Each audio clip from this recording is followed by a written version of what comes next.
Hello from Rocktopia Acres. We were honored to be tagged in a Homestead collaboration video by our Sweetwater farm up in Missouri.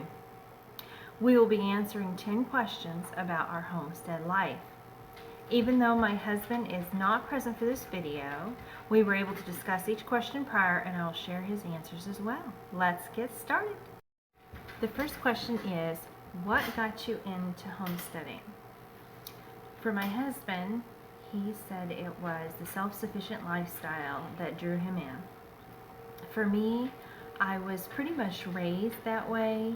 We had chickens. For a little while we had some goats. We had always had a really big garden. We picked berries. My parents put up jams and jellies and all kinds of canned vegetables, and my dad hunted all the time and went fishing. So it was just kind of a normal part of my life, and honestly something I missed when I left. Got into the just 9 to 5 work and the regular little home, and it was such a part of me. Before I knew it, I had a little garden in the back and some chickens, as many as we were allowed in our town type area, and it was something that called to me, and we really wanted to know where food came from, how it was raised, what was used on it or in it, be it an animal or a plant, and that was just really important to us. So that is what drew us to come to the homestead.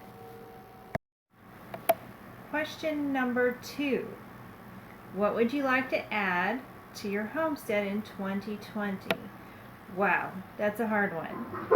I think we would like to add so many different things, but we are definitely going to be adding a freezer this year, more fencing like we do every year, and we had hoped to add some hay baling equipment for our small tractor, just for a few acres, but I'm not so sure that's going to happen this year because we ended up having to get a new truck, and the truck payments are probably going to stop us from getting the hay equipment for this year.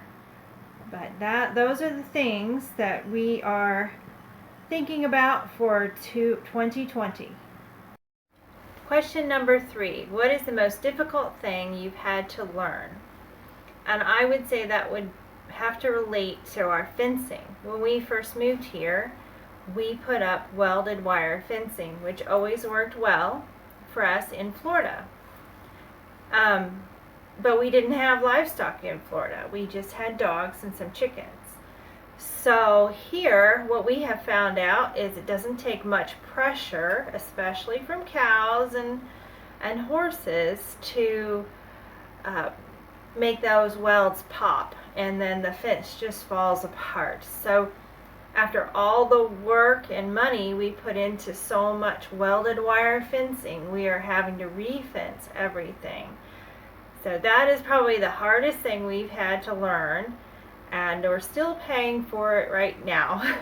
So if you're putting up a fence, don't put up welded wire. We are replacing ours with woven wire, sheep and goat, and also in places where we have a lot of pressure, places where the bucks like to use their horns, or the bull tends to push, we're using hard cattle fencing. So that we were in agreement. That was the one thing that we really regretted doing, and it was a hard lesson to learn. Question number 4. Your favorite chore on the homestead? Well, my husband couldn't decide what his favorite chore is. He says chores are chores, but I would have to say that bottle feeding the babies it happens to be one of my favorite chores. I imagine if we had several that had to be fed, I may not be as enthusiastic about it, but usually we only have 1 or 2 at a time, and it's a lot of fun for me. I really enjoy snuggling with them and the one-on-one quality time I get with them. So that's definitely my favorite chore on the homestead. Question number 5. What is your favorite thing to grow? My husband said he likes to grow lettuce. He loves to have lettuce in his sandwiches and all kinds of things. So he just really enjoys, especially the leaf lettuce, because he can just go out and pick it and wash it and put it in whatever he wants. I think for me, it's a tie between the cucumbers and zucchini. I really love zucchini, especially zucchini bread and zucchini chocolate cake. That sounds good. And I just enjoy cucumbers in my salad or cucumber sandwiches in all different ways. So I really enjoy eating them and also enjoy growing them. They're pretty easy things to grow, pretty successful. So those are the things we like to grow. Question number 6. What do you like about the homesteading community? My husband and I both agree that we like the entrepreneurial spirit, the hope for everything's going to work out next year if it doesn't work out this year, the determination, and they're just such a great bunch of people and so supportive. Everybody just seems to help everyone out. So we just love that about our homesteading community. Question number 7. What is your favorite meal to make? Well, we talked about that. We have a lot of meals we like to eat, but the meals that we really get excited about are ones that we make with everything off from our own farm and things from the garden and things that we've grown. I remember some meals where we had chicken that we grew ourselves and a big old salad from the garden. That's just so exciting to both of us that we are eating something that we grew ourselves. And we both agree that's the thing we like to cook. That's the thing we like to eat the most. Number 8. What is your favorite holiday? Well, my husband did not answer that one, but my favorite holiday is Thanksgiving. For me, it's always been a time of excitement and family and lots of good food and just anticipation of everything coming up. Fall is here, and usually, you're tired of summer by then and you're ready for some cool weather. So I just love Thanksgiving and look forward to it every year. Question number 9. Is your homestead where you plan to settle permanently, or will you move it somewhere else? That's a good question, and we actually had not thought too much about it. My husband said he's pretty much set here and doesn't have any ideas of ever moving. And for me, it's two-sided, I suppose. In some ways, we have worked so hard on this place, and we're still doing tons of renovations that will probably go on for many years to this house. And so part of me just can't see leaving it after we've put so much work into it. At the same time, if something came along that might be bigger or better for the animals, I'm not going to say that I would just ignore it. So I think we agree that at this point we're not really looking anywhere else or planning anything else, but we'll be keeping an open mind. Question number 10. What homesteaders do you enjoy watching and learning from? Well, let's see. We really enjoy watching Farmhand Companion with Paul Mack. We met him at an Arkansas homesteading convention where he was speaking on the Homestead dairy cow. And he likes to use old-fashioned tools, old-fashioned ways a lot of times. And right now he is making using livestock to take a forested area and make it into a productive pasture. And it's just really fascinating to watch how he does that and how he uses a lot of the old wisdom. We also enjoy our Sweetwater farm. We mentioned them in the beginning, and I think some of my favorite ones that Lily does is the when they talk about how they produce their hay, and also when she does kind of reviews on products they use around the farm.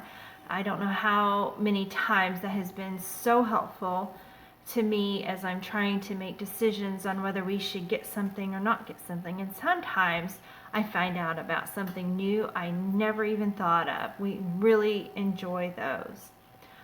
Wall Street Homesteaders. I think it's just Wall Street Homestead. They are fabulous people.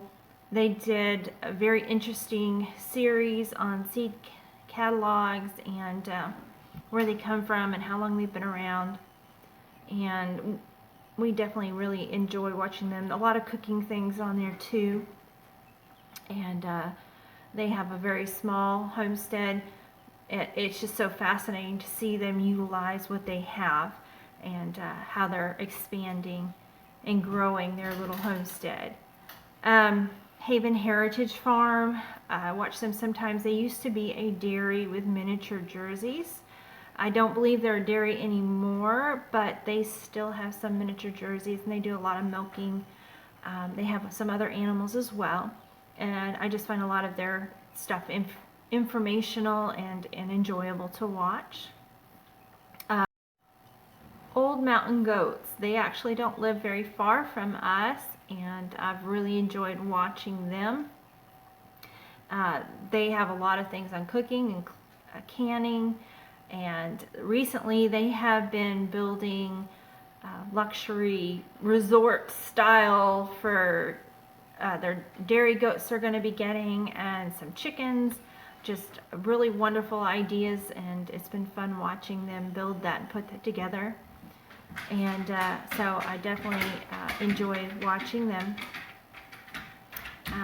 We also enjoy watching Self-Sufficient Me. Now they're located in Australia, or he's located in Australia, but he does a lot of very interesting things. He has raised bed gardening and collects rainwater. And so there's just a lot I've learned, even though their climate is very different from where we live. So those are the ones that we enjoy watching, and hopefully you can get a chance to check some of them out. Last but not least, I want to tag Liberty Mission Farms, which is up in Missouri.